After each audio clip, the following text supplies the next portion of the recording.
মেরাজ হলো নবীজির জন্য বিশেষ একটি মোজেজা। বর্তমান বিজ্ঞান এতটা উন্নত হয়নি যে তারা নবীদের মোজেজার ব্যাখ্যা দিতে পারবে। নবী ইব্রাহিম আলাইহিসসালামকে আগুনে নিক্ষেপ করা হয়েছিল, কিন্তু আগুন তাকে পুড়তে পারেনি।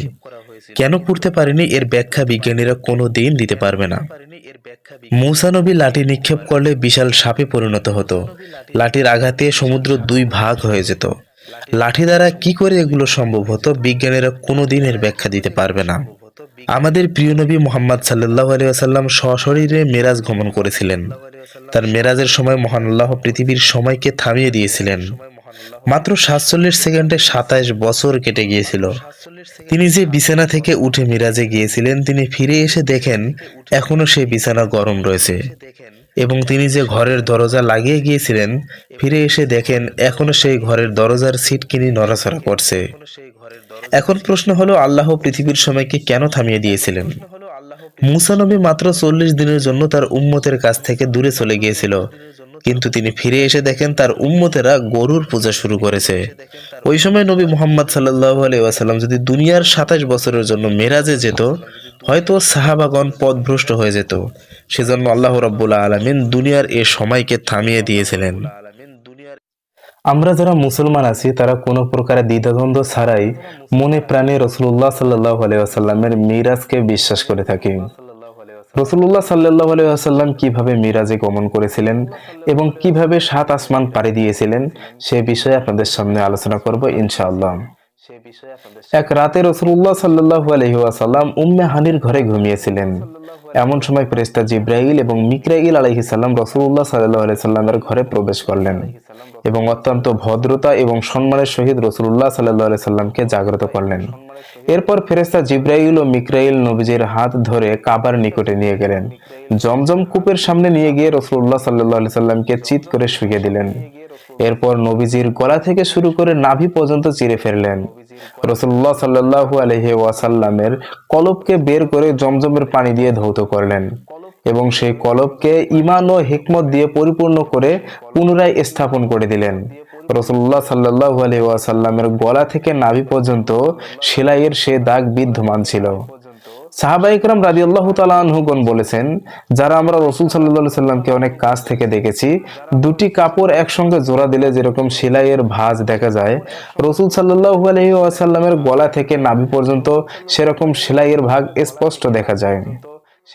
এরপর ফেরেশতা জিবরাইল আলাইহিস সালাম রাসূল সাল্লাল্লাহু আলাইহি ওয়াসাল্লামের সামনে একটি বাহন হাজির করলেন।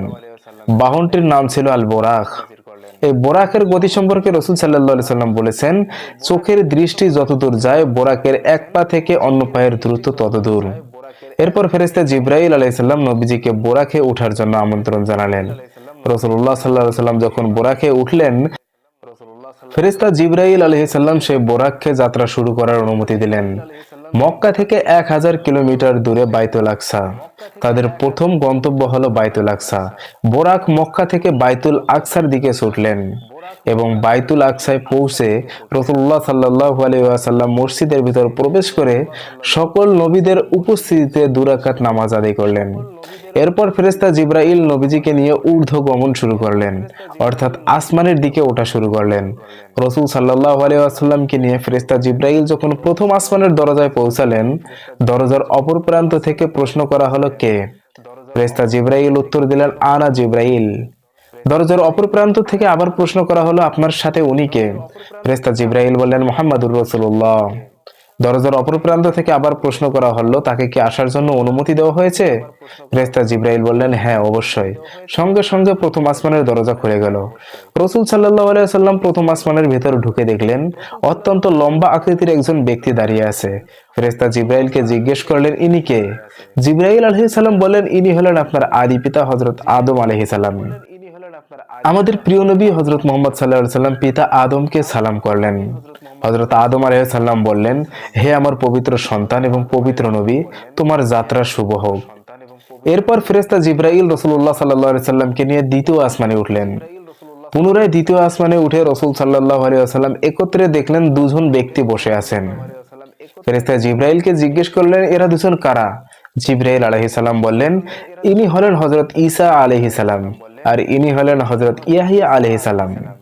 তাদের সাথে মত বিনিময়ের পর রাসূল সাল্লাল্লাহু আলাইহি সাল্লামকে নিয়ে ফেরেশতা জিবরাইল আবার ঊর্ধ্বগমন শুরু করলেন। তৃতীয় আসমানে পৌঁছে রাসূলুল্লাহ সাল্লাল্লাহু আলাইহি সাল্লাম দেখলেন অত্যন্ত সুন্দর চেহারার একজন ব্যক্তি দাঁড়িয়ে আছে। ফেরেশতা জিবরাইল আলাইহিস সালামকে জিজ্ঞেস করলেন, ইনি কে? ফেরেশতা জিবরাইল আলাইহিস সালাম বললেন, ইনি আল্লাহ তাআলার প্রিয় নবী হযরত ইউসুফ আলাইহিস সালাম, যাকে আল্লাহ রাব্বুল আলামিন পৃথিবীর অর্ধেক সৌন্দর্য দান করেছিলেন। ইউসুফ আলাইহিস সালামের সঙ্গে মত বিনিময়ের পর ফেরেশতা জিবরাইল নবীজিকে নিয়ে পুনরায় ঊর্ধ্বগমন শুরু করলেন। চতুর্থ আসমানে পৌঁছে সেখানে হযরত ইদ্রিস আলাইহিস সালামের সঙ্গে সাক্ষাৎ হলো। এরপর রাসূল সাল্লাল্লাহু আলাইহি সাল্লামকে নিয়ে ফেরেশতা জিবরাইল পঞ্চম আসমানে পৌঁছে গেলেন। পঞ্চম আসমানে পৌঁছে সেখানে নবীজির সঙ্গে হযরত মূসা আলাইহিস সালামের সাক্ষাৎ হলো। এরপর ফেরেশতা জিবরাইল রাসূলুল্লাহ সাল্লাল্লাহু আলাইহি সাল্লামকে নিয়ে ষষ্ঠ আসমানে পৌঁছালেন এবং ষষ্ঠ আসমানে পৌঁছে নবীজির সঙ্গে হযরত হারুন আলাইহিস সালামের সাক্ষাৎ হলো। এরপর ফেরেশতা জিবরাইল আলাইহিস সালাম রাসূলুল্লাহকে নিয়ে সপ্তম আসমানে উঠলেন। সপ্তম আসমানে উঠে রাসূলুল্লাহ সাল্লাল্লাহু আলাইহি সাল্লাম এমন এক ব্যক্তিকে দেখলেন, যেই ব্যক্তিকে দেখে তিনি অত্যন্ত অবাক হয়ে গেলেন। রাসূল সাল্লাল্লাহু আলাইহি সাল্লাম দেখলেন তার মতো হুবহু একজন ব্যক্তি বাইতুল মামুরের সঙ্গে হেলান দিয়ে বসে আছে। বাইতুল মামুর হলো ফেরেশতাদের কিবলা। ফেরেশতারা সেই বাইতুল মামুরে ইবাদত করেন, তাওয়াফ করেন। সেই বাইতুল মামুরে একজন ব্যক্তি হেলান দিয়ে বসে আছেন, যার আকৃতি হযরত মুহাম্মদ সাল্লাল্লাহু আলাইহি সাল্লামের মতো। নবীজি ফেরেশতা জিবরাইলকে বললেন, হে ভাই জিবরাইল, ইনি কে? ইনি তো দেখতে হুবহু আমার মতো। জিবরাইল আলাইহিস সালাম বললেন, ইনি হলেন আল্লাহর নবী হযরত ইব্রাহিম আলাইহিস সালাম। হযরত ইব্রাহিম আলাইহিস সালাম আল্লাহ রাব্বুল আলামিনের কাছে দোয়া করেছিলেন, হে আল্লাহ, তুমি আখিরি জামানার শেষ নবীকে আমার বংশে প্রেরণ করো, আমার বংশে দান করো। আল্লাহ রাব্বুল আলামিন ইব্রাহিম নবীর সেই দোয়াকে কবুল করেছিলেন। হয়তোবা সে কারণেই ইব্রাহিম নবীর শুরুতে বা আকৃতিতে আল্লাহ রাব্বুল আলামিন রাসূলুল্লাহ সাল্লাল্লাহু আলাইহি সাল্লামকে সৃষ্টি করেছেন। রাসূলুল্লাহ সাল্লাল্লাহু আলাইহি সাল্লাম খেয়াল করলেন ইব্রাহিম আলাইহিস সালামের কাছে অনেকগুলো বাচ্চা রয়েছে এবং সেই বাচ্চাগুলো চতুর্দিকে খেলা করছে। আর ইব্রাহিম নবীর কাছে আসছে এবং ইব্রাহিম নবী তাদেরকে আদর করে দিচ্ছে এবং তারা পুনরায় গিয়ে খেলা করছে। ফেরেশতা জিবরাইলকে রাসূলুল্লাহ বললেন, হে ভাই জিবরাইল, এখানে এই যে অসংখ্য বাচ্চা দেখা যাচ্ছে, এই বাচ্চাগুলো কারা? আর এই বাচ্চাগুলো কেনই বা ইব্রাহিম আলাইহিস সালামের কাছে আসছে? ফেরেশতা জিবরাইল আলাইহিস সালাম বললেন, হে আল্লাহর রাসূল, এই বাচ্চাগুলো হলো সেই সব বাচ্চা যে বাচ্চারা দুনিয়ার জমিনে নিষ্পাপ অবস্থায় মৃত্যুবরণ করেছেন। আল্লাহ রাব্বুল আলামিন এই বাইতুল মামুরের চারপাশে সেই সব বাচ্চাকে খেলাধুলা করার সুযোগ করে দিয়েছে। আর এই সব বাচ্চার দেখাশোনার দায়িত্বে রয়েছেন হযরত ইব্রাহিম আলাইহিস সালাম। বাচ্চারা যখন খেলতে খেলতে তাদের পিতামাতার কথা মনে পড়ে যায়, তখন তারা নবী ইব্রাহিম আলাইহিস সালামের কাছে আসেন। ইব্রাহিম আলাইহিস সালাম তাদেরকে আদর করে দেয়, তখন তারা পিতামাতার কথা ভুলে গিয়ে পুনরায় খেলা শুরু করে দেয়।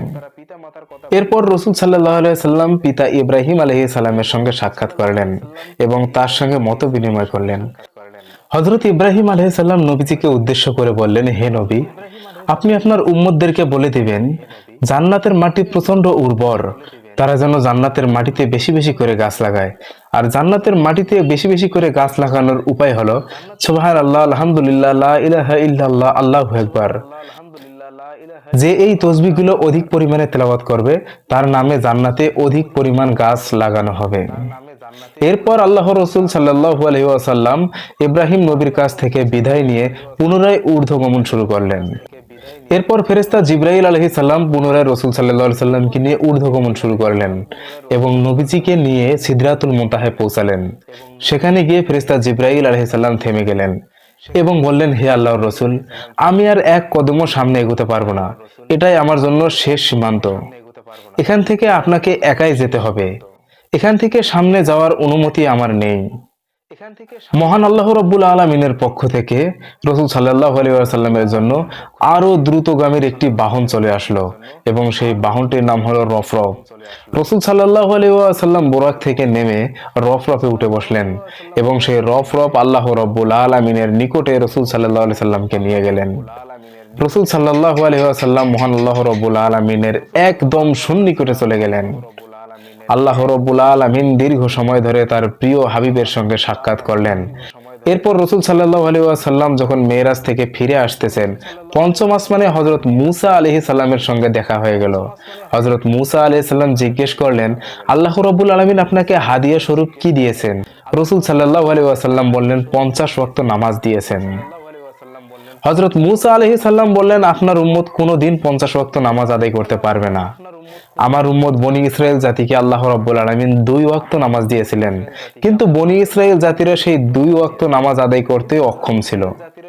এতএব আপনি আল্লাহ রাব্বুল আলামিনের কাছে যান এবং কমিয়ে নিয়ে আসেন।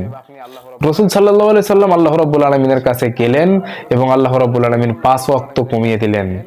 পুনরায় পঞ্চম আসমানে যখন আসলেন, মূসা আলাইহিস সালাম বললেন, আপনি আবারও যান এবং কমিয়ে নিয়ে আসেন। এভাবে রাসূল সাল্লাল্লাহু আলাইহি সাল্লাম বারবার আল্লাহর কাছে যেতে থাকলেন। আল্লাহ রাব্বুল আলামিন প্রতিবারে 5 করে কমিয়ে অবশেষে 5 ওয়াক্ত নামাজকে ধার্য করে দিলেন।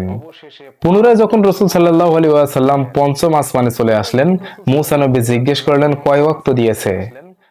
আল্লাহ রাব্বুল আলামিনের হাবিব সাল্লাল্লাহু আলাইহি ওয়াসাল্লাম বললেন, 5 ওয়াক্ত দিয়েছে। মূসা নবী বললেন, আপনার উম্মত এই 5 ওয়াক্ত নামাজও আদায় করতে পারবে না। আপনি আবার আল্লাহর কাছে যান, গিয়ে আরো কমিয়ে নিয়ে আসেন। নবী করিম সাল্লাল্লাহু আলাইহি সাল্লাম তখন বললেন, না, আমার প্রচন্ড লজ্জা করছে। আল্লাহ আমাকে 50 ওয়াক্ত নামাজ দিয়েছিল, সেটা কমাতে কমাতে 5 ওয়াক্ত চলে এসেছে। এখন পুনরায় আল্লাহর কাছে যেতে আমার প্রচন্ড লজ্জা করছে।